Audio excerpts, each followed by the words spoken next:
set it off. Go to Vegas, bet it all. Put it on the Bucs to win. Whoever they gon' play gon' fall. Don't say I ain't told y'all. Loose cannons gon' fold y'all. Yeah, the Heat be 9-3, but it gets real cold in the fall. That's when the season start. Bucs come in 40 hard. Win after win, ripping the division apart. Panthers, they pussycats. Falcons got bird flu. Take the Ravens and Dolphins and open up a zoo.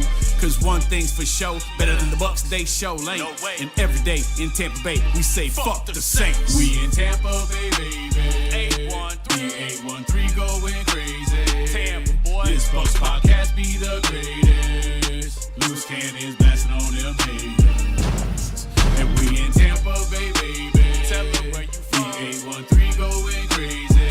Yeah. This Bucs podcast be the greatest. Loose cannons blasting on them haters.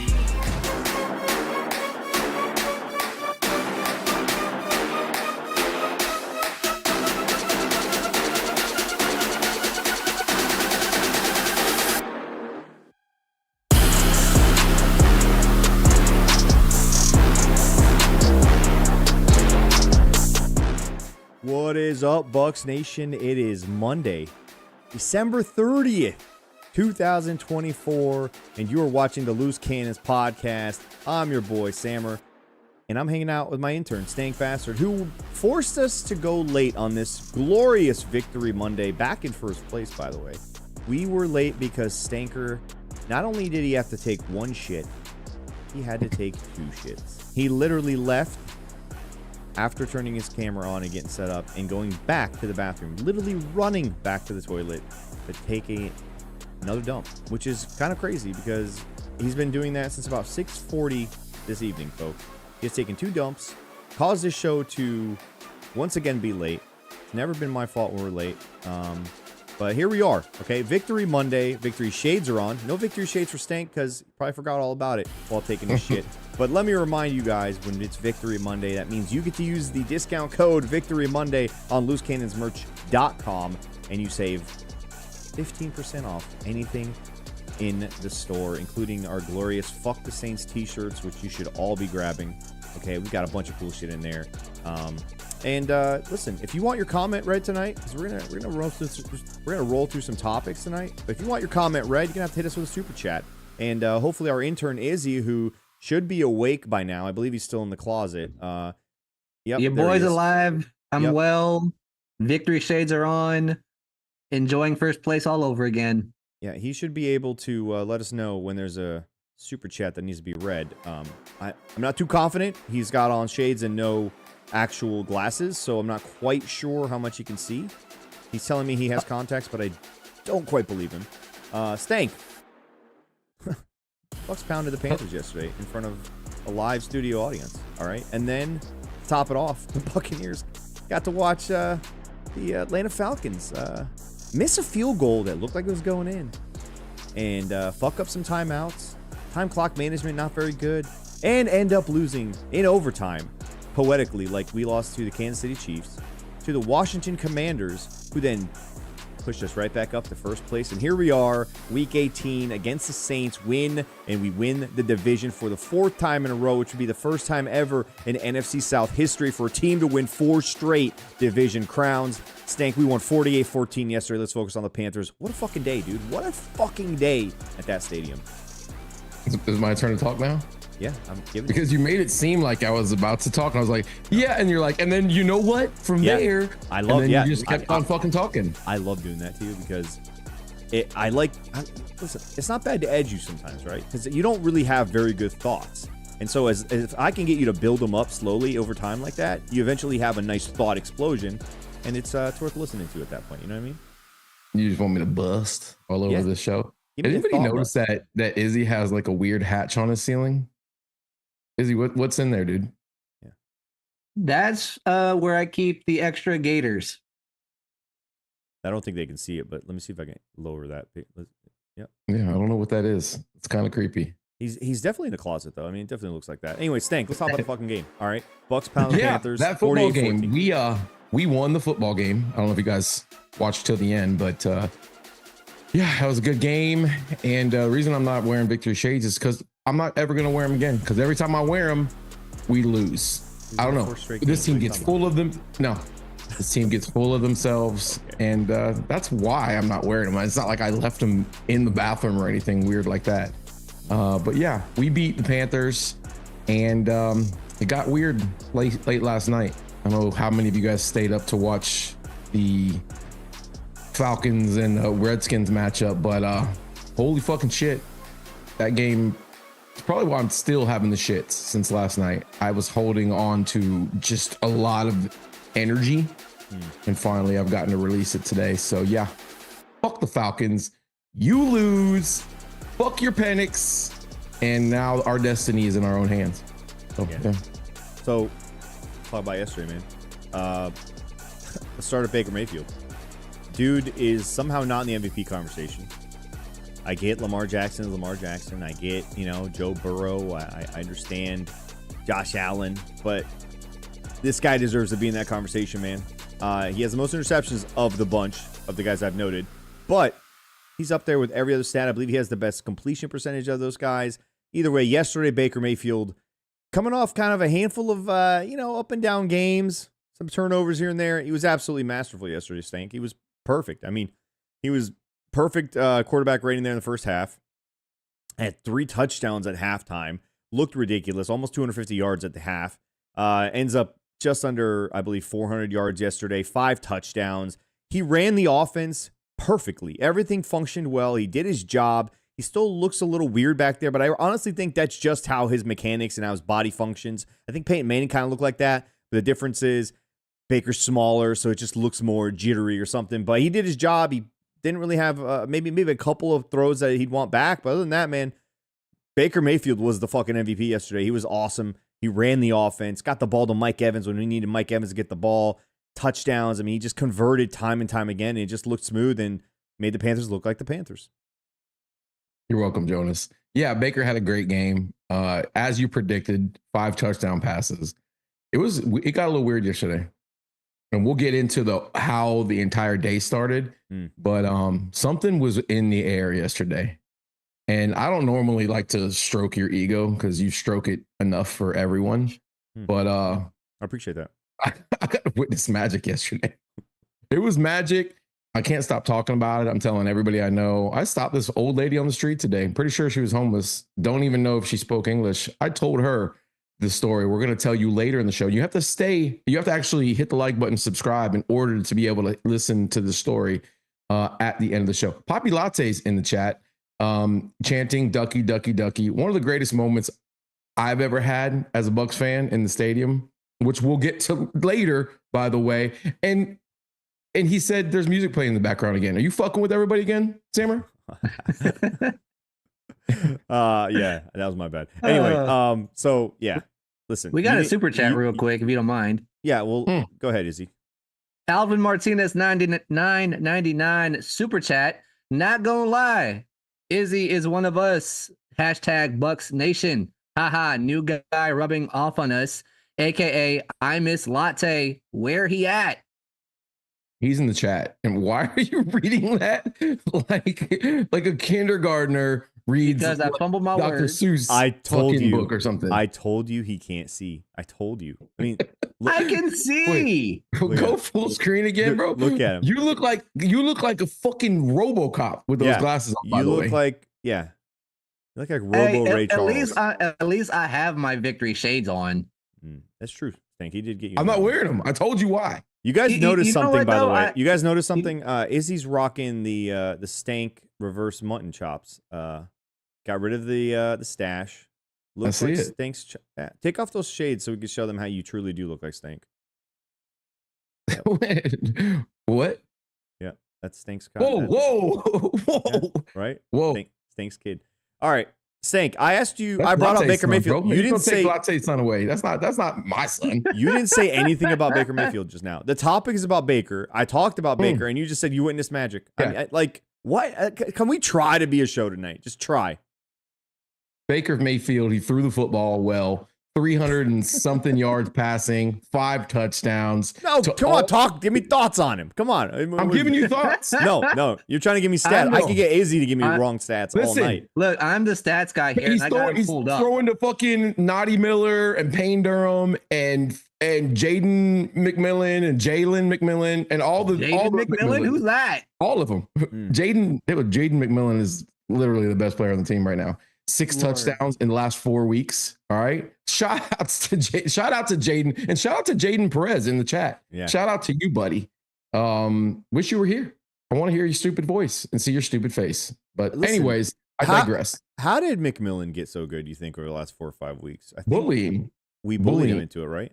Yeah, yes. Honestly.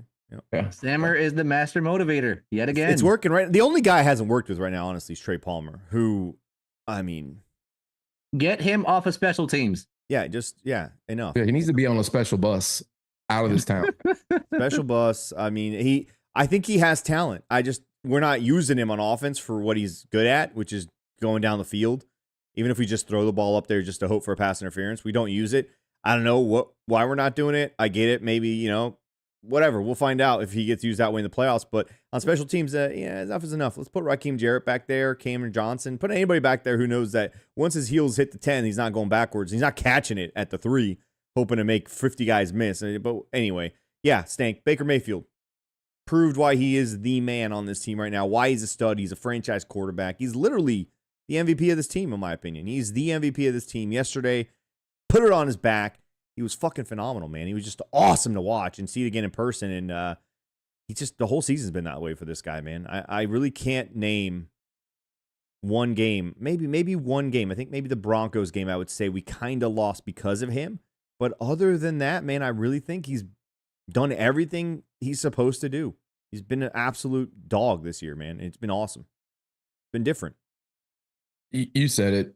Arguably, you could make an argument for MVP for Baker. You know what? I don't give a fuck about those awards. I hope they continue to disrespect them and not talk about them, because in the entire team, by the way, it's working. We should, it works.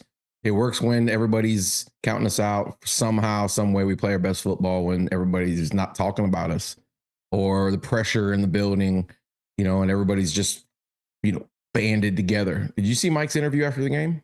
We went all joyful. He said the same thing. He basically said the same thing. He looked pissed off. He said that they came in pissed off, and he looked pissed off after the game. It wasn't really a jolly atmosphere in the post game. Even our coach, Todd Bowles, told our corners, our secondary, to take their head out of their fucking asses. Yeah. That guy who says nothing, who everybody's like, he's just a flower. He doesn't do anything. Same emotions, good, bad. Or he told them to get their fucking head out of their ass. Our coach. That was after the win. I'm glad he showed some of that, Stank, because we've interacted with him. We know he's not the guy that he shows on TV and on camera, because he's very conscious of his image, and that's fine. The guy wants to be a professional dude.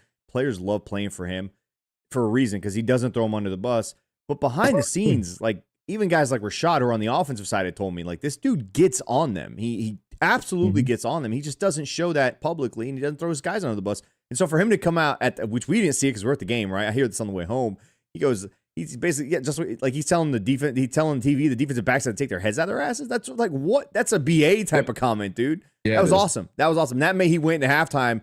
A bunch of people got their asses chewed out. I would say Jordan Whitehead, Tyke Smith, probably Zion McCollum, Jamel Dean. Those guys got their asses chewed out in halftime. They came out and played their asses off in the second half, in my opinion. They woke up. Izzy, I'll let you read that super chat and we'll go on the next one, man. We had another super chat already? I believe so, yeah. I thought something about it. No, the only super chat that we had was the Alvin Martinez one. Oh, wait, hold on. Wait. Nope, Alvin Martinez. And yeah, that's the only one we got. But maybe we got a new membership. All right.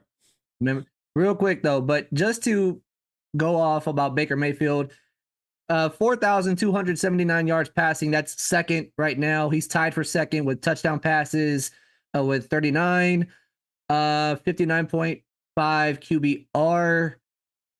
Why do you read everything with a question mark? Oh, it's not a question. QBR? Like or is that the quarterback rating. But anyways, look, Baker Mayfield's been having one of those quiet MVPs type seasons. The only reason he's not in the conversation right now is because of the record that the Buccaneers have.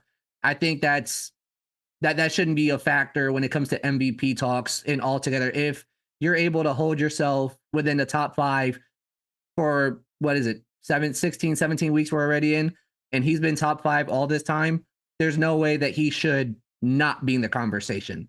All right. Is the fact that we're not you've used a all 12 the and words. 2. You've used all the words. Jeff Goodrich says, turn his mic off. Yeah. You're an intern. Hey, I'm adding to the conversation. You get 38 words per episode. You just and Aaron Cecil says 38 words. Aaron Cecil says, I'm Ron Burgundy. Exactly. That's how he reads all the stats. He goes 39 touchdowns. I feel like Tony Gonzalez during his intro. I'm Tony Gonzalez. Yeah, there it is. All right, next topic, man. Forget that. Pretty much. Let's give some flowers to Bucky Irving, man. Playmaking machine out there. Guy's very dynamic, man. He's a different running back than Rashad, who friend of the show, friend of the program. We're a huge Rashad show, okay? But Bucky Irving is a different type of guy, different back, playmaker, dude. And when they get the ball in his hands, it's very fucking electric, Stank. It is fun to watch. He reminds me a lot of Warwick Dunn, man, where he just any moment it's gonna pop. There's a firework just ready to explode when it touches his hands. And he did it on the ground yesterday. He did it through the air, or whatever you guess what you call it. But I think he had over 100 yards at halftime overall.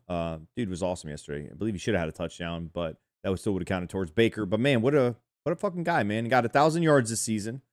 Rookie. He's probably not going to get rookie of the year or anything like that because there's too many other guys like Bo Nix and Jane Daniels who are screaming off the stat sheets. But a lot to be said about what he's been able to do, Stank, as a rookie, as a running back on a team that was the worst rushing team for 2 straight seasons going into this season. And here comes a rookie who pops 1,000 yards, part of a very good running game right now overall. And gotta give him his props and his flowers. And he was a big part of yesterday's offensive explosion.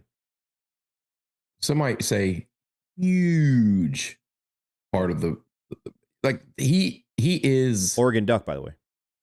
Oregon Duck, Ducky. I feel like he's the reason that this offense works as well as it does. And that might be maybe glossing a little bit too much, but the guy just does it all and does it all at a high level. There was a guy sitting in front of us. He was absolutely jizzing his pants for every Bucky carry. I've never seen like somebody more excited. He was calling his jukes and hops and everything. every move. Like he was fucking like controlling him with his movements. Bucky's special, man. Bucky's special. He's fun to watch. Been a long time. And intern Izzy, I got a little homework for you. I want to. He's done all this, right? 1,000 yards rushing and crazy numbers he's put up. How many touches did he get in like the first 10 games? I feel like it wasn't significant, or at least in the first. So he's done it, I believe, on 43 or 44% of the snaps in terms of throughout the season so far. And so that was the thing I was going to add on to what you were saying is he's maximized his touches. Very efficient when he touches the ball. Sure, he has a couple 1 and 0 yards. Sometimes the defense guesses right. Everybody does, but most of the time, got a bunch of those. Most of the time, the first guy doesn't get him down. Most of the time after that, the second guy also doesn't get him down. And then when he's off to the races, he's not the fastest guy. He's not the biggest guy. He breaks tackles. He somehow still outruns guys. He just does everything the right way. And he's got whatever you want to call it, as a running back, he's got that whatever that is. He's got that gene. He sees the line very well. He sees holes. He understands and he feels things. It's not perfect. Don't get me wrong, but he feels it. He's got it. And he makes throwing the ball to him not a wasted play. He makes, dump off passes become first downs. Rashad's good at that too. But again, he's just so much different than him. He's just very dynamic. I don't know if he's the reason the offense is so good, Stank. I think it's play calling and the run blocking is a big part of it. The offensive line's a big part of it. I think the mentality of the team is a big part of it. They've all kind of taken on that Baker mentality, that Baker attitude. And I think that's more of it. But in his own right, Bucky is a star, dude. He's and as a rookie doing it, 1,000 yards, like I said, man. He does it all, man. It's great to see that shit. And he's a rookie. So, he doesn't pass pro. So, he's in for not a lot. He does not in for every snap. And he's still learning. The game might still be quicker than it would be for him in year 2 or 3. Imagine this guy when he's got... I see a very similar... work done. Alvin Kamara kind of reminds me a little bit of Maurice Jones-Drew, not as fat and chunky and whatnot, but that size and power ratio, just he's going to be fucking good for a while, man. And we got him for like 4 or 5 years on a 4th round pick, man. This is that's pretty crazy. We don't got to worry about paying him for a while, man. Yeah, he's like a bar of soap back there. A little slippery. Can't really get your hands on him. Easy let slip through your fingers. He's just fun, man. He's fun to watch. Fan favorite already. We, like you said, big Rashad podcast, but you can't argue with what he's doing on the field. And I don't think there's any kind of animosity in the room. You got to feed the hot hand. Right now, Bucky's that hot hand, and we're going to need Rashad, and as we have all season, as well. So hats off, man. Bucky's been way better than I ever anticipated. I think Trevor Sikkema probably is the only person on the planet that was like, that's exactly what I thought we were going to getting right there. No, I don't know, bro. Go back and watch that post-draft recap show, dude. I couldn't decide between him and Tyke Smith, who I thought was going to be the more impactful rookie, but other than Graham Barton, because he was a full-time starter. But the one thing I will say too, you mentioned Rashad, one consummate pro. You don't see him complaining. You don't see him making an issue in the locker room. None of that. They're very supportive of each other. All three of those guys, him and Sean Tucker.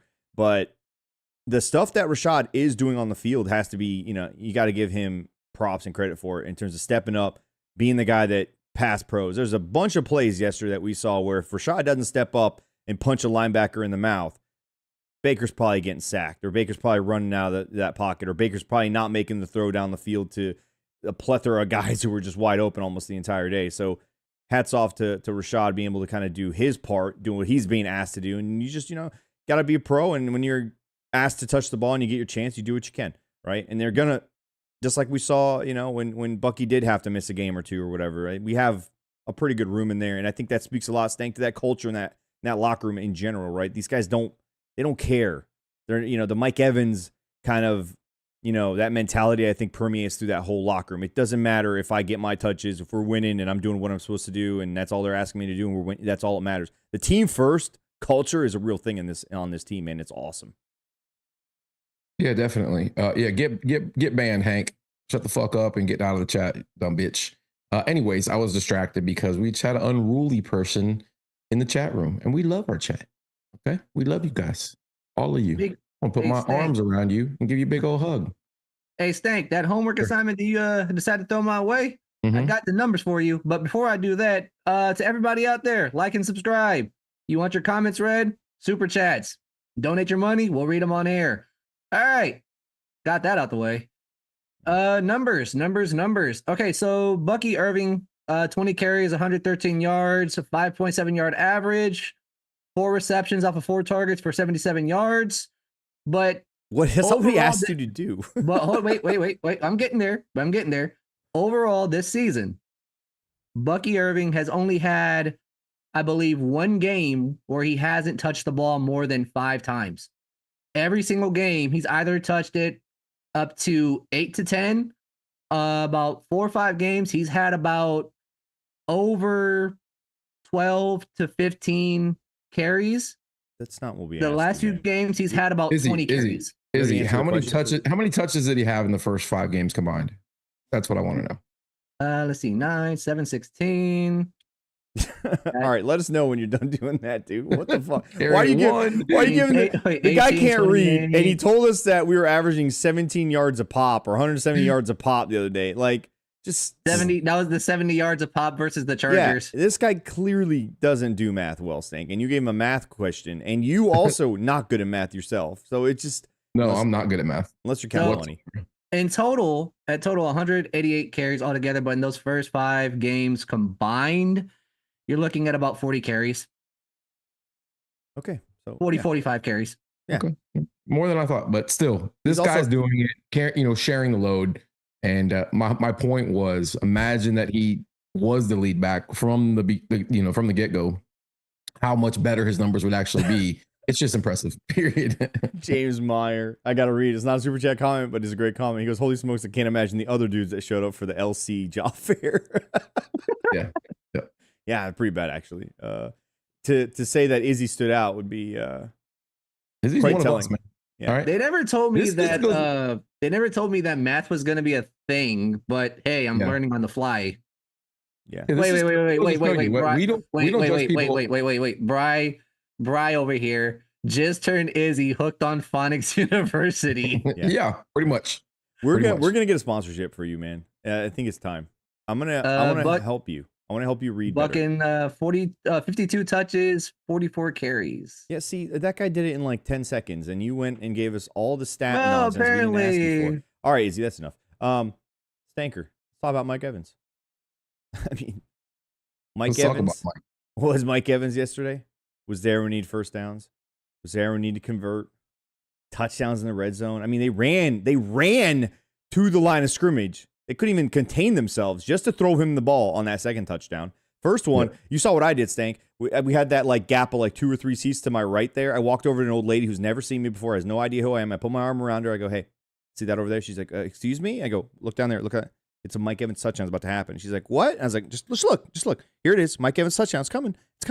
And then snap, throw, catch. And I see, there you go. You're welcome. And I walked away. She thought I was a creep. I don't know what exactly went down after the fact because I walked away from her, but I changed her life, made her watch because otherwise she wasn't. She was talking to some fucking other old lady, made her be a part of history, Stank. So that's important there. But yeah, man, Mike Evans doing everything that Mike Evans is supposed to do. Being Mike Evans, without Chris Godwin, by the way, still doing his thing. Now he is officially 85 yards away from that 1,000-yard season that we all fucking need him to get to. Just what a fucking, I mean... Yesterday, he did everything he was supposed to do, man. It was awesome to see. I wish he would have gotten more yardage, but hey, it is what it is. But I felt like he barely touched the ball. That's the weird. Yeah, that's exactly. But he still got 2 his yardage. touchdowns. Should have been 3. Somehow we got stonewalled on inside the 5, which doesn't really happen to this offense very much. We're pretty good red zone offense. Should have had more touches. Should have had more yards. Should have had more touchdowns. And had they let Kyle throw the ball at the end of the game, he would have been well over 1,000 yards. He might be on his way to 2,000 yards at this point because Dime Piece Dave clearly wanted him to get the record. He's just like, let my guy get the record. This guy over here eats raccoon. Mike is about to, solidify himself as if he's not already solid as a rock in the minds of the doubters. And, it's Mike Evans, bro. It's Michael Lynn Evans. Okay, we could, and we probably will do an entire show on Mike, maybe even with Mike. Yeah, we will definitely be doing that. But I thought it was pretty. No, I don't want to say telling. It's just did you see that moment where we had a lead, and I believe we wanted to. I can't remember what it was, man, but we had a chance to throw it to Mike Evans. I think it was the only time we punted the ball, and Mike, or not throw it, we had a chance to convert the first down. And it was like a 3rd and something, like a very long 3rd and 20, something like that. And Baker had to settle for somebody across the middle. But Mike uncovered completely, just wide open. We had a pretty good lead. Game was already out of hand, and dude was fucking furious. Furious because he wanted to convert the 3rd down. Probably wasn't going to score. It would have been a very long play, and I don't think he had the foot speed to do that. But it was just cool to see that even in that moment, the competitive nature of this guy is just unchecked. It's ridiculous. And again, it speaks to what you talked about, Stank, earlier when he spoke about we had to lose that Cowboys game to refocus on the details and come out there and play angry. And Mike just looked angry. He didn't really celebrate. He didn't really come up and it didn't just look. I don't think he smiled the whole day. He caught touchdowns. He would just throw it to whoever was wearing a 13 jersey and walk back to it was just an angry day for that guy. And I think the offense followed his example in his lead for the first time in a long time since, usually they're a Baker looking, type of team, but to have him be angry, I think they were all angry because of him, man. It was awesome. They need to play Mike Evans pissed off all the time instead of Trey Palmer pissed off ever at all. I mean, think about the guy's journey, man. From Mike Glennon to Baker Mayfield, all the years, all the meaningless games he was putting his body on the line out there. This is real. This is serious. This is not a joke to him. Like, this is his legacy. He doesn't have that many more years in him. And, we fucked around and gave a game away that we should have easily won last week, week before last, whatever. I'm sure it left a bad taste in his mouth because had the Redskins not taken care of business last night, who knows? Who knows at that point? So, at the end of the game, he wasn't in the celebratory mood. Neither was I, by the way. It was a fun game, but as you all know, my dick energy, bars were down to 2 for that game. I went to the Cheesecake Factory. I couldn't even eat. I sat in the parking lot. Nobody showed up. I went home. That's how dissatisfied I was. You eat at Cheesecake Factory? Just cheesecake. I've never gone into a Cheesecake Factory. I usually just I'm usually behind the Cheesecake Factory. Only the cheesecake. Oh dear God. I knew you were going that way. It's garbage food. We can all agree it's garbage food. Absolutely. It's also way too loud in there. If your menu has more than 2 pages, I'm not going in. I have no reason to be in your restaurant or establishment if you have more than 2 pages in your menu. That's fucking ludicrous. I don't need to read a goddamn book to understand what I'm going to order from you. All right. And have you ever worked in a kitchen? No. What? Look at me. What do you think? I know. Have I ever worked in a kitchen? You are a restaurant. You need to ask that to the intern who looks like he's blind every time we ask him a question. Let me rephrase that. Your ask restaurant. Izzy. No, shut the fuck up. You're a restaurateur. You've owned restaurants. I was at one of your restaurants, Sammer. You know how hard it is to keep fresh food for a short menu, for a menu that has 12 items on it. It's really hard to keep everything fresh, not use frozen shit, not cut any corners. Imagine a menu that has 750 items on it. None of that shit's fresh. That shit is all fucking microwave and flash frozen, hot fucking garbage. And here we are talking about Cheesecake Factory when we're playing the Saints in a few weeks. Okay, I'm pissed off too. No victory shades here. No bullshit. Listen, Cheesecake Factory. If you're watching this, which I'm sure you are, I think it's time we had a discussion. Because I think we could help you guys out. Just, our experience behind said building might be a really cool way for us to bring customers into the building. Just saying. Might want to think about it. I'll have my people reach out. Stank. Yeah, this is a good time. Let's just pull our dicks out. Let's throw it out there. Wow. Cheesecake Factory. We're looking for a title sponsor. And we feel like we can help your brand because nobody respects your brand. Only your cheesecake is good. I'm skeptical you guys even make it, by the way. So if you'd like to be the official sponsor of the Loose Cannons podcast and you want to write a check to me, Sammer, and Latte, because Izzy's never going to get paid, feel free to hit us up. Izzy can get like free Bang Bang shrimp or something.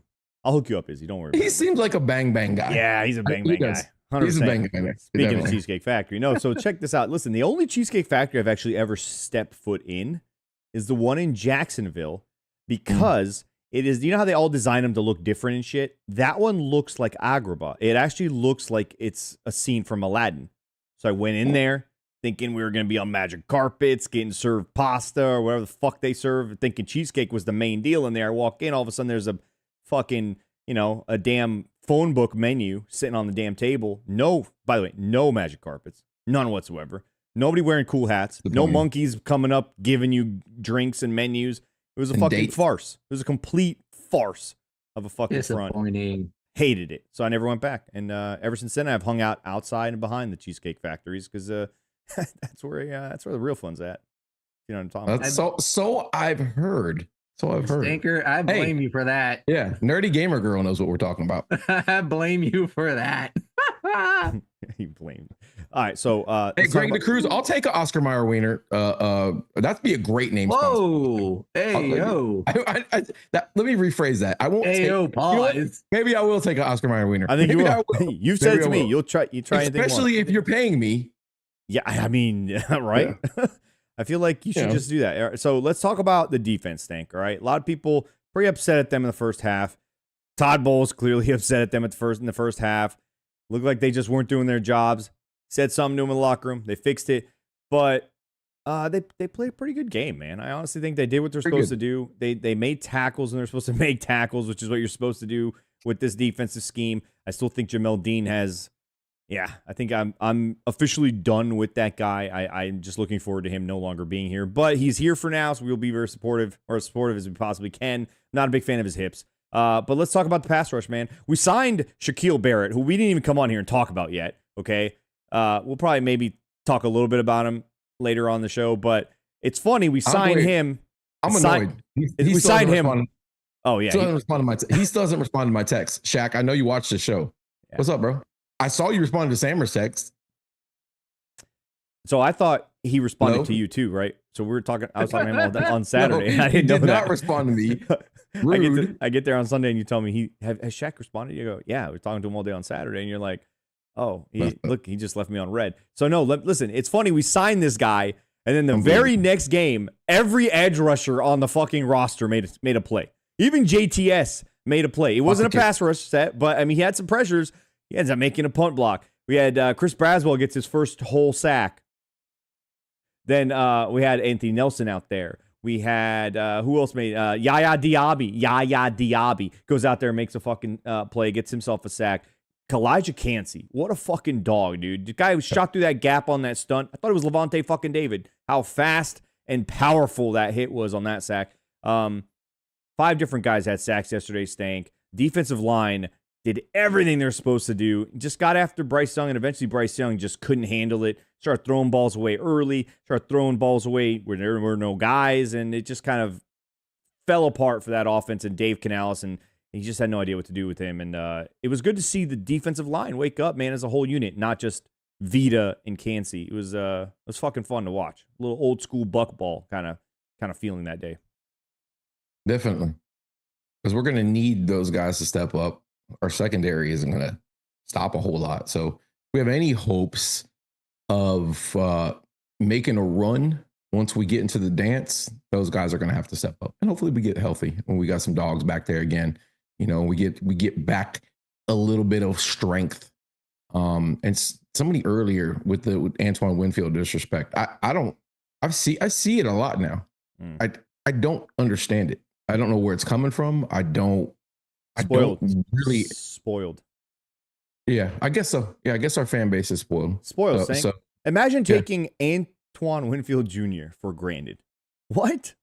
You see what's happening in the secondary right now? Every single game without him out there. Yeah, when he's been out there since his injury, he's a little rusty. But let's keep in mind, he's probably compensating for the fact that there's no inside linebacker that's able to carry his responsibility deep enough before handing it off. Okay, so he's probably looking down there, anticipating having to take over responsibility sooner than his zone is supposed to take it on. And then as that's happening, he's got to also make sure that the corners like Jamel Dean aren't asleep at the fucking wheel like they sometimes are. All right, or guys like Funderburnt or all these other dudes that aren't supposed to be playing football in the NFL. So yeah, cut him a little slack, and he's injured on top of that. The Antoine Winfield Jr. hate is fucking asinine. What it was like just last offseason, everyone's going insane. We're gonna lose this guy. This is gonna be the worst thing ever. The Bucs are good. Get the fuck out of here, man. Respect that motherfucker. Enough is enough. And if you're gonna disrespect them, at least spell his fucking name right, guy. Go ahead, Stank. Listen. If you have the urge to say something negative about Antoine Winfield Jr., just say something negative about Jamel Dean instead. Or Mike Allstott, yeah. Or John Lynch. Wait, your friend Mike Allstott that Latte was hanging out with before the game? Latte shows up to the seats late, evidently hanging out with Mike Allstott before the game. No invite. What? Don't say anything. Yeah, no invite. No. And by the way, and those of you who were at the game, I can't, I'm not starting to talk like Izzy. Mike Allstott, he's gunned the fuck up. You see that guy's fucking arms, bro? It looked like Hulk Hogan in his prime. What's going on, Mike? And can I get some of that? And you know what I'm talking about. Well, I know a guy if you need. Oh, okay. You're at that age, Stank, where you really do not need to start thinking about your testosterone replacement. Like, I mean, you've probably had it missing for a little. Yeah, you want to do this now?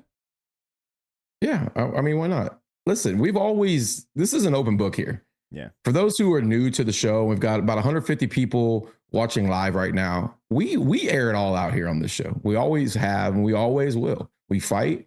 We're brothers. And so if you got something to say, Sammer, say it with your chest. Listen, I tweeted a photo of your body out to the world. Oh, I didn't know. No. Okay. And then a lot of people, doctors, professionals, medical professionals, sent me private DMs. They want to embarrass you. And I think this guy is low on testosterone. I said, you know what? He's been kind of ornery lately. He's been a different guy for maybe the last year and a half. He's approaching 55. I think it's time to have the discussion. I'm approaching 55. You might be the prime candidate for testosterone replacement therapy, man. I mean, we can get you and Mike in a room. Mike will probably be able to recommend the proper, clinic to go to. But if anything, that photo tells you the muscle mass is no longer there. Okay. The that was sustained energy. I've been around you. You used to be able to clap and stand the entire game, Stank. Yesterday, sitting down most of the time. You also take a lot of breaks to go into the AC. I don't want to see you like this, man. I think you could be a better male than what you are right now. I will say that photo was not at all. If those who saw it, I'm sorry. People have commented about it. I thought it was my dad's legs for a minute. I was like, what is that? Who has polio? First of all, I'm thick, so that's not indicative of my actual girth. I am, as most people who've met me before know, I'm a thick boy.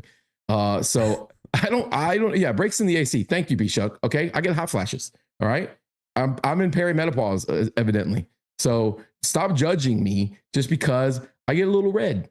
Okay, it's hot and I scream, and I lost my voice at the game yesterday. So, anyways, no, you don't yell. You literally scream. I don't like needles. Okay. What do? You put it right in your dick hole? How do you get it in your body? No, it's a needle that goes in your eye once every Wednesday. It's not that big of a deal. You can have Sasha put it in if you want. It's either that or a direct injection up your ass. It's one or the other. Bro, if it's eyeball or asshole, it's an easy choice. Well, I know, but the asshole, it's like a capsule, dude. It's like something you'd give a horse. You're gonna have to slide that bitch in there. I'll take a suppository for fun, dude. All right. It looks like a gerbil could fit in it. It looks like it would fit a gerbil or a hamster. Wait, are you saying that you put it into the gerbil's hands and then he like takes it to wherever to your testicle sac? You want a TRT delivering gerbil, just like on a little leash. You like ring the bell every Wednesday morning. We've got AI. We've got all this shit now. So maybe. Look, maybe people in the chat are commenting that you have thinner legs than your thick build. Just saying. That photo, Stank, I took it at a good angle. Here's what's crazy. I took that photo from like a low angle. So your legs actually appear thicker than they actually are in the photo, which is pretty wild.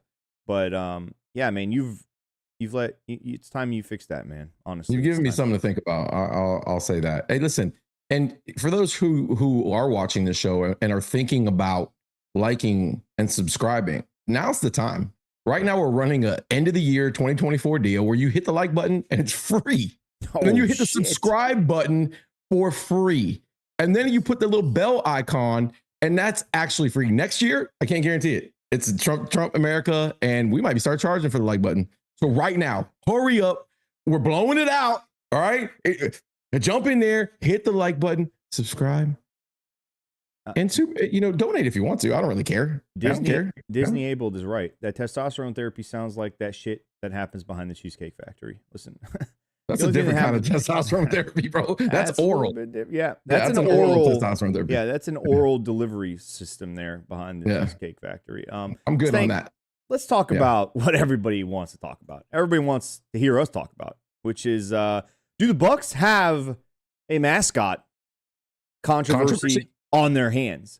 And is this new mascot Bucky the Ducky, or is it the Victory Duck? I'm a skull guy. Everybody knows that. I love skulls. I collect them. I've got incredible skulls all over my office. Look at this cool, amazing skull ashtray made out of stone. Let's refocus. Yeah. No. About ducks. All right. I love skulls, but somebody created a cool duck head version of our logo, and it's better. It's better in every way.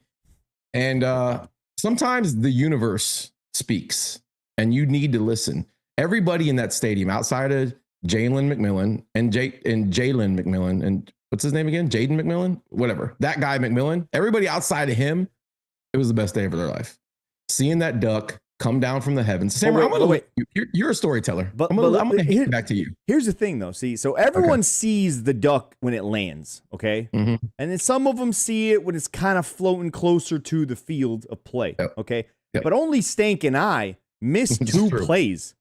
We missed two entire plays before it got to fourth down because this duck had somehow kind of fluttered on into, the area above the stadium. And if you're a duck or if you know anything about animals, that sound and then the swirling winds within the stadium there, because it was kind of a weird day yesterday with the weather, it was making it pretty difficult for that duck to figure out its way, right? It was pretty uneasy. Also, you don't usually see ducks flying very often or for very long, spans of time or distances, especially these types of ducks. And also this fucking high, like he's flying in over the top of the 300 section, right? Coming down. We seen flutter in. Me and Stank see him first off, right? No one's paying attention to this duck. Me and Stank forgot the game's even going on. It's a blowout. Don't give a fuck. I'm like, dude, look at this fucking duck. And oh shit, he's struggling. And then I was like, is this like an omen? Is this the victory duck? We didn't even think about and then it's coming down. Well before he lands. Before he lands. This is also well before Stank even gets his phone out to start recording the fucking duck.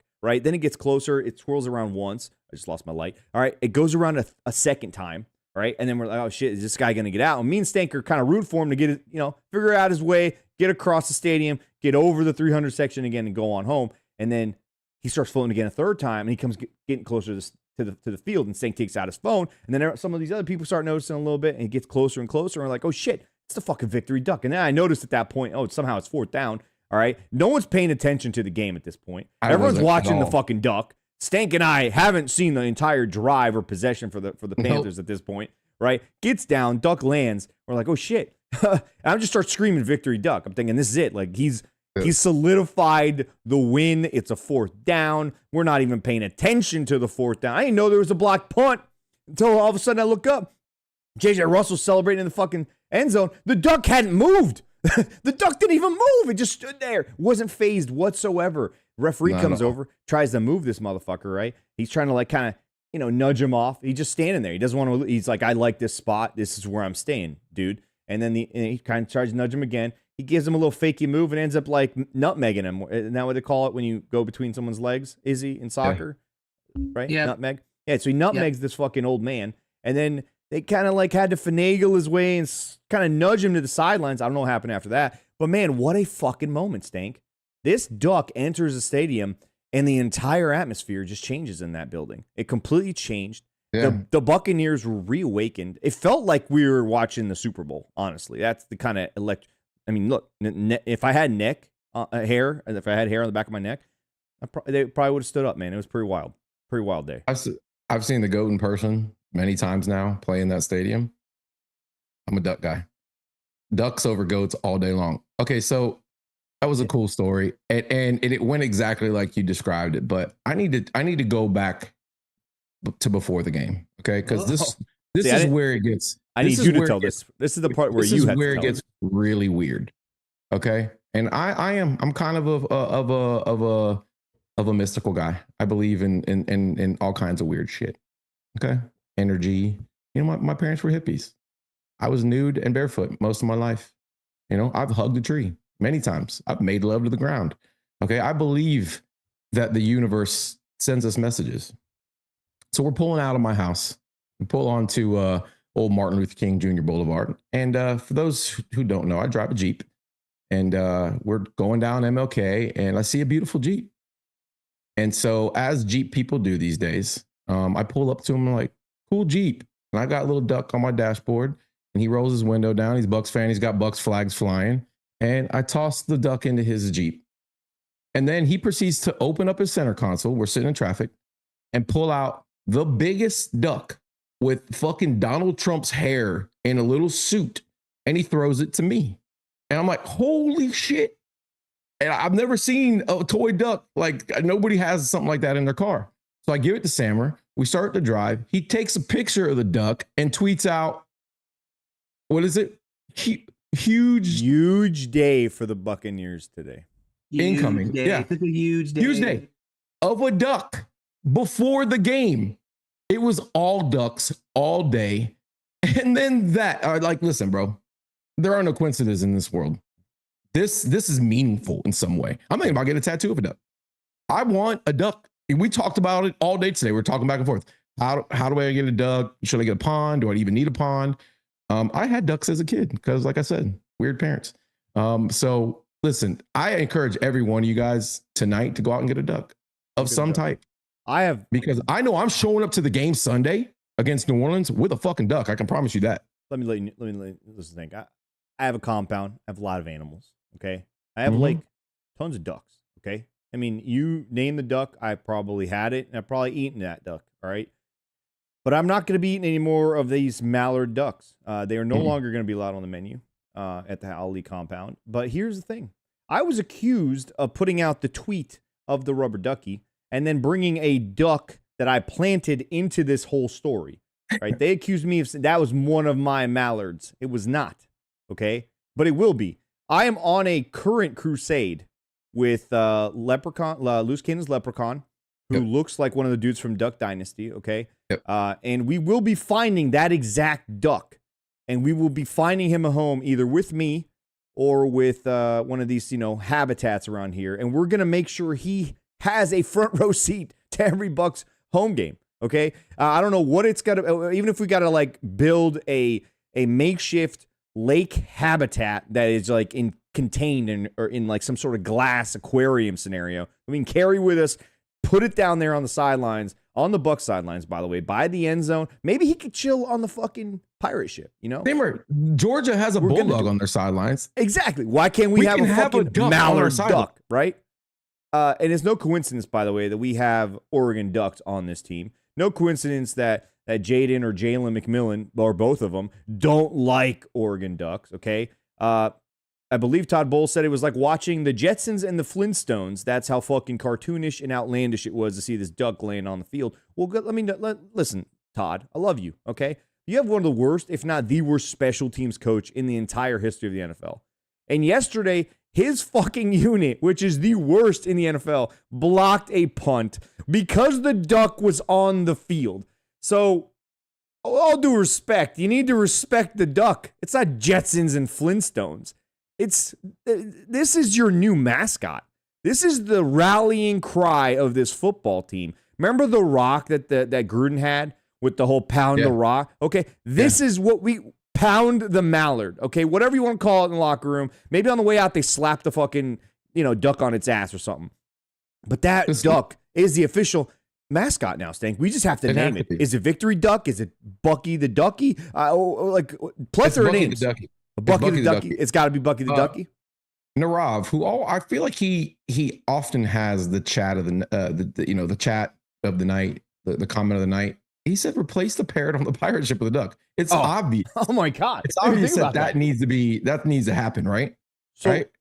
What about Captain Fear? Captain Fear should just have a duck on his shoulder. Don't want that real duck going around with Captain Fear because he's a fucking idiot. Okay, so give him like a fakey duck, and then have the real one obviously in a nice little habitat that sits courtside. I think that'd be the way to go. Laura of Lucas with a $2 super chat. Pre-game watching Migration on Sunday. No idea what that is. Sounds like a duck movie. Sure, I'm in. How about Mighty Ducks? Should we be watching Mighty Ducks on Saturday night in preparation for the Sunday's ass whooping of the fucking Saints? Stank. Earlier, Bishuk said that he told you that he was going to make duck confit before the game. I mean, as long as it's not mallard, that's fine. No, he told you before that game that he was going to make. He planned it. Yeah. So again, more omens of this new mascot that we now have. I think the duck stole the show yesterday, which is kind of wild. We almost scored 50 points on another NFC South opponent, and somehow we're talking about a duck. But before I forget, Stank, we scored 51 points against the Saints, and I wanted to get your thoughts on this, man, because I think it would be one of the greatest moments in my Buck fandom existence. If we were to somehow score 49 points or 50 again against the Saints this Sunday, we would have scored 100 points or maybe more in one season against the team we hate more than anything in the world. And I think that would be one of the most amazing things to talk about for the rest of my life, to say that we dropped 100 points on the Saints in one single season. What are your thoughts on that, man? I'd be happy with a win, but that would be incredible. 100 burger. Think about the posters. Think about the pictures we could post. That would be. Fucking bots are relentless today, by the way. I'm absolutely all for that. Clearly, I still hate the Saints. Right now, I'm a little skeptical. I've gotten a lot of Saints positivity out there. Saints fans claiming they're rooting for the Bucs and wanting to lose the game just so Atlanta doesn't win. I don't believe them.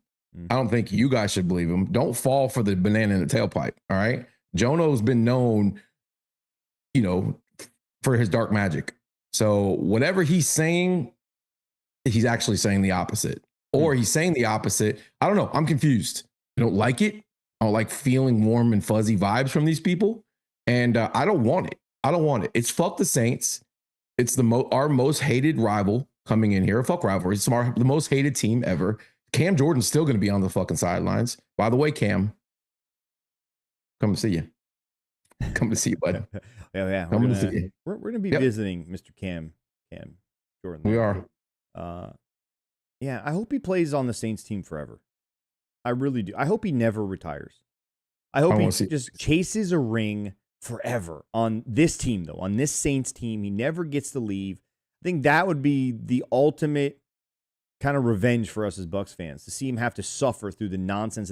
I don't even think they could cut him. Like, I don't think it makes sense to even cut him. So I don't think he can retire, right? So it's bad enough I still have to see Sean Payton's stupid butthole face and butthole mouth. I don't want to see Cam Jordan's face anymore. Just tired of the guy. It's pissing Cam Jordan off that his guy, Sean Payton, is in the playoffs before he's back in the playoffs. Yeah. Right? It's hurting his feelings. But yeah, fuck that guy. Fuck Drew Brees too, by the way. Just a reminder. Fuck Drew Brees. Hope that guy's hair never gets figured out. I hope whatever the fuck that fucking thing is on his face, I hope it gets worse. I hope it gets worse. One of the worst heads of hair. Yeah, one of the worst faces and heads just as a overall. And I mean, that's crazy because we have you on this show. And so for us to, be able to recognize just how bad of a head he has. Done a lot of head speaking today, right? Talking about Cheesecake Factory, talking about people's heads now. We have 224 people on Twitter watching this nonsense right now, which is pretty wild. 114 people in the YouTube world here. Hey, make sure you guys hit the like button. Hit that subscribe button if you're new. And you know what? There's a little bell icon. And let me tell you what. If you hit that bell icon, see, this is what it does. It'll remind you every single time we go live. And so then you'll never, ever miss an episode. Unlike our friend, or used to be our friend, Zach in West Virginia, Corey in Nashville. Guys who just don't even watch anymore because they never hit that bell icon and they're not true friends. Zach is he's a Pittsburgh Steelers fan now. So yeah, I get why he doesn't watch the show. Yep. All he cares about is the Steelers. He doesn't care about this team anymore. He's in the process. He won't show you the pictures, but we have inside information. He's in the process of converting that man cave. I have receipts. Stank. Yeah, the Bucs man cave into a Steelers man cave, which is weird and unacceptable. I don't care if your stupid nephew plays for another NFL football team. That's unacceptable behavior. So whatever. I'm not going to waste any more time talking about it, but unacceptable. Yep. Unacceptable. Izzy, do you have anything important? Izzy, I feel like Izzy. Show out. Izzy, wake up, bro. Yeah, I saw him fucking close his eyes for a minute there, bro. Wake up, dude. Izzy, you got anything alive. to add? I'm awake. I was listening to your story. Hey, I'm fucking talking. You have anything to end? You have anything to end the show with from the closet? Duck around and find out. I can't believe. What a fucking waste of a second. Wait, we got a super chat. Hold up. Wait. B Shuck with the $10 super chat. Why do you guys think? Oh, what do you guys think happens with Cohen? You can't read, dude. It's unreal. Hey. What do you think happens with Cohen? All right, listen. I honestly believe that he takes the Ben Johnson route because he is overly confident, but rightfully so, in his ability to do what he does, which is call plays. And he understands that if he's going to be, a head coach, you should probably wait till you get a really good scenario. The Jets, not a good scenario. I don't believe the Bears are going to be looking at him. Don't see any other teams that are really going to give him the ingredients to run an offense and build what he's got here. And I think having Baker and him be pretty close, and possibility of maybe being able to stay with this group and take on maybe after, next year might be enough of a selling point in his mind to be like, I'm just going to wait another year. Because if you're confident in yourself like Ben Johnson is, where he's like, I'm going to get an offer no matter what, because I don't see my offenses fucking falling apart like what happened to, Slowick out in Houston, which I think is an offensive line problem. But nonetheless, I think he's one of those guys that believes that. And I do believe that the Glazers understand what he is and who he is, and they're not going to let the next Mike Tomlin leave their building. They're going to leave a really big sack of untaxable and untraceable $100 bills on that man's desk. They're probably going to give him a nicer desk, probably going to get him an elevated title, probably going to buy him, I don't know, a few cars, maybe, a bunch of stuff, maybe a yacht. Maybe they're going to buy him another wife. Who knows? Anything to make him stay as a Tampa Bay Buccaneer coach. And I think that will happen. And then after next year, I believe Todd Bowles, one way or the other, would be sailing off into the sunset. And then Liam Cohen kind of, takes over. The other thing, too, keep in mind when people are, wishful thinking for this Liam Cohen thing, being a head coach comes with a lot of other shit than just calling plays as an offensive coordinator. And I think not being around that and maybe being able to be closer to Todd Bowles next year and maybe get to experience some of that as a learning on the job type of scenario behind the scenes might be the best route for the Bucs moving forward on top of that. So maybe that's something they're able to sell him on. But I don't know. But I think Stank disagrees with me, Stank. Todd Bowles is the second oldest coach in the NFL, 61 years old. Only Andy Reid is older. So even if you love Todd Bowles, and we do, and he gets a lot of hate online. Some of it justified, a lot of it not. Like, just look at what he is dealing with on the defensive side of the ball. Just look at it. Like, just put your fandom aside for a second and look at the talent level on the defense side of the ball, the secondary. Look at the depth. Look at all that shit. The cards are stacked against them. But I'm still critical. I still think he's overly passive at times, and there's a lot of heads up asses, and it's his fault. He's the head coach and the defensive coordinator. So I get the criticism, but when we're talking about succession here, secession, I don't know, whatever. Succession. We're talking about secessioning. You can't let that guy leave. And so if it's a different word, succession, not that one. Secession is a different word. Yeah, I think that's like when a state wants to leave the union. Yes. All right, so it's succession then. We're talking about what the succession plan is. Whatever. I don't even know what the word means anymore. I've said it so many times, it doesn't even sound like a real word. Whatever. The plan. Whoever's going to succeed after. Right? Whoever's going to take over next. It needs to be Liam Cohen. It does. It needs to be Liam Cohen. And so the Glazers are not stupid. They're probably the smartest people in this town. All right? Argue with your fucking duck if you don't believe that. No, Duck gets it. They're very successful. They just gave a contract to the Duck. Why would the Duck argue? Very successful humans, and they've got a plan in place. They don't let good people leave. I don't know if you guys have noticed that. Look at Mike Evans. Look at Chris Godwin. Look at the front office. John Spytek. Look at the front office. Look at all those Mike guys. Greenberg. Right? I mean, you got a lot of guys up there. Yeah. John Spytek, who evidently was talking behind my back.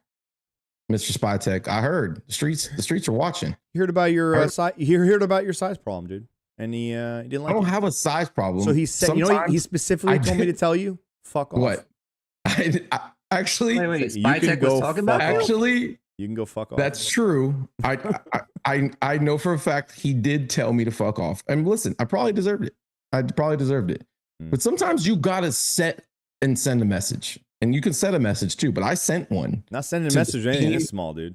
To this team, to this fan base, to the front office. It's a message. Okay? My dick wasn't feeling it last week. I felt poorly about how it was going to go. This is why you need the TRT, man. You think that's actually the answer? You're a prime candidate. That's the answer to my dick energy? Yeah. You need testosterone duck replacement therapy. You need DRT. Jonas says it's succession or secession. No, that's because Jonas was one of those guys that has one of those flags. Okay. Yeah. All I know is you can't let the guy leave the building, and I don't think the Glazers are dumb, and I think they will figure out a way to keep him here. I don't think, by the way, and if you guys are living in fantasy land, if you think he's just going to stay here and trust that he'll be the next head coach, it could go poorly next year, and you never know. But I think if he's got an opportunity to take a big job somewhere and get paid, the Bucs are going to have to step up and do something drastic to keep him. And drastic might mean firing a coach who's taken you to the playoffs for the last 4 seasons. That would be extremely drastic. That would be crazy. In any other world, in any other environment, that would be insane. But they've done crazy things before. Yeah, but most of the time when they do that, those crazy things, they're kind of more justified. Like they brought in Tony Dungy. They're like, hey, we need you to fix the offense. You got to hire guys that aren't going to do what you're doing here with the run punt. They fired Tony Dungy while he was in Hawaii. And Tony Dungy's like, no, I'm not doing that. I'm going to continue to run the offense the way I think you should. And they're like, all right, cool. See you later. Keep it moving. They brought in John Gruden. They're like, hey, John, we need you to do this, and that. We're not drafting these guys anymore. We don't like it. And like, nah, fuck off. I'm doing it my way. All right, cool. See you later. Keep it moving. We'll just promote fucking Raheem Morris. Oh, fucking absolute mess that was. Yeah. Also, too, thank you so much, Raheem. Last night, Raheem was a Buccaneer again last night. I felt it. He looked down. He's like, should I call this timeout? And he said, and somebody in his ear, it's a little baby, little angel Raheem over here. Little duck on his shoulder. Devil Raheem on this side. They went, fuck the Falcons, dude. You're a bucket heart. Just do them a solid. You ain't going to win the playoffs anyways, dude. They're going to fucking tell you that it's all your fault if you lose anyway. So just fucking don't call the timeout and see if anyone doesn't even notice. Yeah, just shoot that field. Yeah, they're going to make that. Don't worry about it. Yeah, no problem. He goes, you know what? Don't worry about the timeout. Keep it going. And what happens? The Bucs end up, benefiting. And so fucking salute to fucking Raheem Morris, dude. What a dog, dude. What an absolute Buccaneer at heart. I knew he was feeling that Youngry in his soul. Yeah, he thought Youngry right in that moment. He said, fuck that timeout. I'm doing this one for work done. Yeah. Hell yeah. Love you, bro. Listen, you've always been a real one, Raheem. You were out there in the clubs when you were the head coach. You were smoking and hanging out with your players. So I've heard. You were chilling. You were one of the guys, and we all love you for that, Raheem. Because if it wasn't for you, I think hope would be lost. I feel like my dick might be inverted had it not been for what you did for us last night. So hats off to you. Do you think when he got back to Atlanta, he also then took another flight to Tampa and celebrated with the Tampa Bay Buccaneers players? I wouldn't put it past him. Anybody see Raheem in the club last night? Yeah, with Baker and the boys celebrating the fucking first place. Yeah, and he just kind of slides in there. He's got like a black hat and a hoodie on. He just slides in there with no Falcons gear on. Just kind of like, yeah, what's up, I could absolutely see it. He's dapping his guys up. Hey, what's up, guys? What's up? Like, who the fuck's that guy? I don't know. Is that Raheem Morris? Nah, dude. He's him and Penix flew in on the red eye. Penix is home he's got to be with his family here in Tampa for the holidays, and Raheem's with him. That's the only reason that he's here, not to just have beers with the coolest quarterback. Who doesn't want to have a beer? Yeah, that's what I'm saying.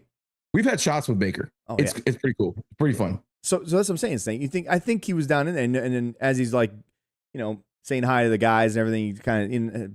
Was that Raheem Morris? No, no way that's Raheem. He was just on TV like a couple hours ago, right? There's no way. And then fucking Yaya comes over and goes, hey, you guys see that? Wasn't that guy just is that you guys, does anyone here know Raheem personally? And then Baker's like, I mean, I kind of do. And Baker kind of pulls out his phone and like calls Baker, calls Raheem. All of a sudden he fucking turns around. There's a fucking ringer behind him, and guy in a hoodie just kind of scurries off to the bathroom, and here we are, man. Raheem Morris was in Tampa last night celebrating with Tampa Bay Buccaneers after his Atlanta Falcons lost to the Washington Commanders / Redskins to allow the Tampa Bay Buccaneers to retake first place in the NFC South. What a fucking story, dude. I believe it happened. He couldn't fly private because then everyone would know, right? So he had to get some he had to do it incognito on like a fucking standard ass Allegiance flight or some shit, right? Some nonsense. Yeah. Nah, Raheem flew on Delta 283 last night.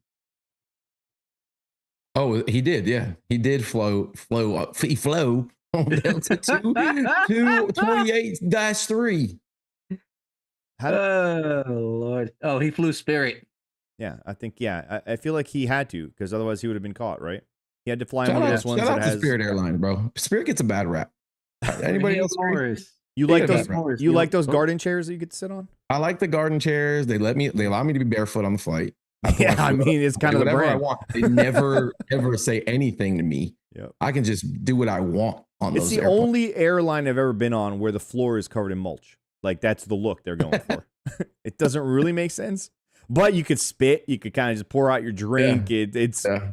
They kind of encourage it. It's like going to Texas Roadhouse. You can fucking throw peanuts on the ground. They hand you peanuts, and there's no throwaway container. They actually allow peanuts. They don't give fuck your allergies, bitch. Yeah. Peanuts. No, not and they're in the shell. Like not the fucking, honey glazed peanuts in a fucking bag. They're giving you a sack of peanuts.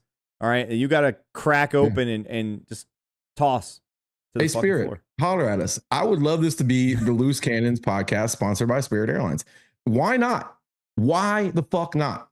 Dude, we've had some nonsensical segments tonight. I mean, apparently Allegiance will let you do dip on the plane. See? Okay. All right. I think all planes allow you the Zyn, do they not? You can bring back smoking on airplanes. What do you think about that? Yeah, bring absolutely. It back. Yeah. Listen, back then when you could smoke on a plane, guys were just cooler, right? We dressed differently. We were like, the women fucking were all over us because guys were different. It was a better time, man. 100%. Yeah, people were fucking on airplanes all the time. Okay. Absolutely. You could do whatever you wanted. You could make a pass at the steward. You were still allowed to call them stewardesses. You could make a pass at them and they'd be like, wait, I don't know. I wasn't allowed. You're not allowed to make. You're not now? No. I mean, it's been a while since I've seen a flight attendant that I would like to make a pass at, but you never know. Yeah, most of them it could happen. Aren't really. Yeah, they're not passable. Okay. I've seen some pretty ones. What do they call them now? We don't call them cigar won't stay lit. What do we call them? Attendants? Flight? What do they call them? Izzy? Flight attendants, stewardesses. No, I don't think you can call them stewardesses. No, they're not. You can't call them stewardesses anymore because the dudes get a. Shout out to Guru, by the way. Guru, sorry we missed you yesterday. Hit the damn like button, you pieces of shit. There's 180 you fuckers in here. For reminding me. Hit the damn like button, and then all you on Twitter, hit the retweet button. Right? Share this. Everyone needs to hear our segment about Bucky the Duck. Everyone definitely needs to hear our segment about Raheem Morris, the news we just broke about him partying in Tampa with the Tampa Bay Buccaneer players that he gave first place back to. Stank, our Bucs are in first place. The destiny is in their hands, okay? They just got to beat the Saints on Sunday. A lowly Saints team that's been on vacation for about a month is playing with a bunch of UPS drivers. Yeah, I said UPS drivers. And you can fucking argue against me when you come back on the show, Latte. And Michael, however the fuck you say your last name, just donated a $1 super chat. Appreciate that, man. That one's for Raheem, right? And that was for Raheem. That's a tip. Raheem. In his panty line. We'll see you guys on Thursday. We will do our best to preview that nonsense of game. And in the meantime, Happy New Year, right? Been fucking crazy 2024. Hope you guys have a good 2025. We're definitely going to be celebrating on Sunday, so that's going to be a really good moment to start the year off, Stank. Izzy, any last words for the people as it relates to New Year's? B-Shuck, $10 super chat. As per usual, an entertaining shit show. Okay, do you That's have true. And Sammer, I gotta say, congratulations, dude. Oh, look, it was a slam dunk. You threw it up and you could have slammed it in, but you didn't. Right? It was right there for you. Okay, every dad on the planet was waiting for you to drop "See you next year." Right? Everybody expected it. I expected it. I expected it. I was waiting for it. I thought you were going to end the show and say, "See you guys next year." End show. Roll Geo the OG's song, and the show would have been over. But you didn't do it. You fought the urge to let the dad joke out, and that's a good sign. That's a great sign, actually. And listen, I'm a dad joke aficionado. I'm a huge dad joke guy. I love dad jokes. But there are even some dad jokes that are beneath me because I've used them too many times. And there are some dad jokes that you got to look a certain way to use.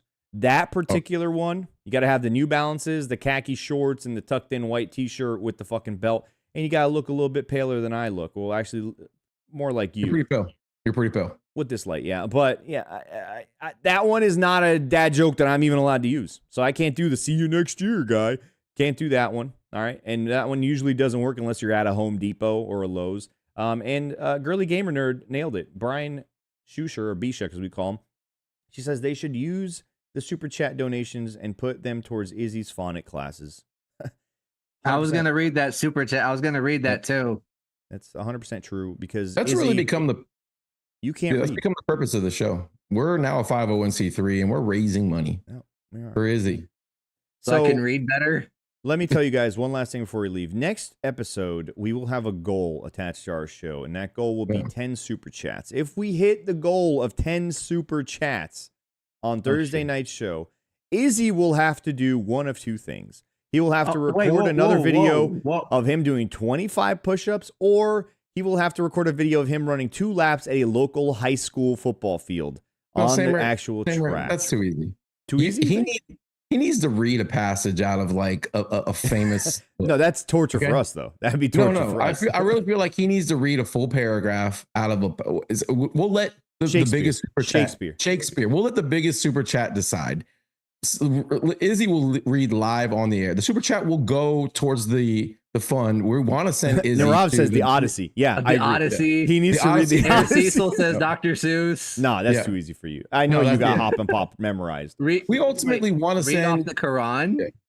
We ultimately want to send Izzy to the Derek Zoolander school for kids who can't read good and stuff. So that's what our goal is, and it's an expensive school. I'm pretty sure he already graduated from there, and that's kind of the problem. I mean, he's sent back. We're sending you back to school, Izzy. You tell your mom. Tell your siblings. Tell your whole fucking family tomorrow night when you guys are gathered around New Year's Eve, waiting for the ball to drop. All right, and you're gonna be like, "Hey guys, I got some big news. 2025 is gonna be a new year for me. I'm going back to school." The podcast that doesn't pay me to do anything. Billy Madison style. They're sending me back to school, Billy Madison style. And I have to do push-ups every day so that Sammer knows I appreciate it. But I'm going back to school, Mom. I'm going to make you proud, finally. Izzy, this isn't a joke. The biggest super chat is going to get to decide what you read on Thursday's show. Okay? And hey, just based on B-Shuck's tone, he said I'm on this. So he said, I will do all 10. Get ready, bro. You're reading, and you don't get to prepare. You don't get to read it. You don't rehearse it. Live on the show, we're going to decide. You're going to pull it up, and you're going to read it for everybody. We can actually make this even more interesting. If it goes over 20, then you got to read 2 pages. If it goes over 30, you got to read 3 pages. Okay, yeah, you're going to have your own segment. So 10 is the starting point at this point. Yeah. I don't care. I mean, the Saints have mailed it in. We really don't have much to talk about. The whole episode could just be you reading passages from the fucking Iliad. It doesn't matter, but apparently Bantry wants a video. Bantry wants a video of me herding ducks. That would be pretty funny to see, actually. That'd be fun. You need to go to a local park with a bag. You need to go to a local park, Izzy, with a bag of old bread. Okay? I want you to sit on the bench, and when the ducks have all approached you, because you've been kind of slowly throwing out the crumbs, I want you to get up and try to herd them all. And we got to record this on video somehow. Hey, wait. Hey, so B-Shuck strikes me as a guy who saves all his old bread scraps. Yeah, 100%.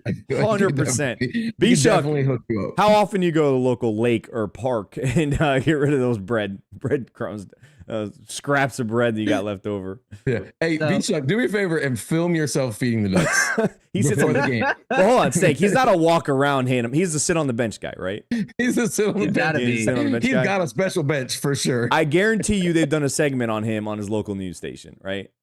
Brian comes every single day to this bench to feed the ducks. But on this one day, Brian did no longer come to the bench. Why? Well, it all started last week. And he goes into the whole fucking segment about it. Yep. Oh, man. Send him to if not, we can have Rock film one. I feel like he would be a good guy to narrate that whole thing. Oh, that'd be great. Wait, what would it kind of sound like, Sammer? Give me an example. We'd have Izzy out there with the bag of bread. Yeah.